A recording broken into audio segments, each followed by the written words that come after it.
It's Coach Jess, and today we're talking about how to do a standing frontal raise. We're going to discuss what muscles it works and also how to perform the movement. So when you do this exercise, you're going to be feeling the muscles of your shoulders. When you do the exercise for its form, you want to have your feet shoulder distance. So facing you right underneath our shoulders, right? And then we want to grab our weight. So we have our weights in our hand at this point. Our arms are rested. As our feet are placed, we got that checked off. We're going to make sure we're bending our knees slightly. So a very tiny bend at our knee. Okay. Bracing our core. So we're squeezing our belly button in towards the back part of our body. Bracing our core as if someone is, throwing jabs at our stomach. Okay. You want to keep it tight. And then from there, our shoulders are rolled back and our chest is out. With your standing movements, this is pretty much your script every single time, okay? From there, we have our weights in our hands. We want to bring our weight to chest level or shoulder level. So here we go. Weights come up. Notice my palms are facing one another.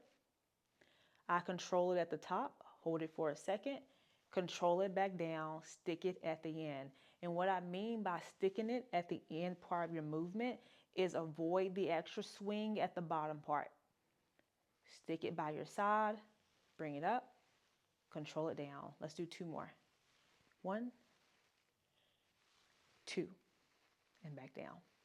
What you want to avoid doing with a shoulder press, any upper body movement, specifically speaking, the frontal raise, is adding too much momentum, which we talked about earlier, which is going past your leg position to swing the weights up.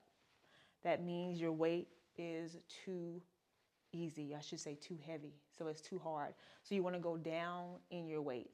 The second thing you want to avoid doing is using your legs to swing the weight. You want to think about keeping your legs nice and strong and being nice and stable through your lower body, okay? And then thirdly, avoid your posture starting to round as you start raising your arms or the weights towards your chest. You want to keep your posture nice and straight. So that is how you do your frontal raise, and I'll see you on the next video.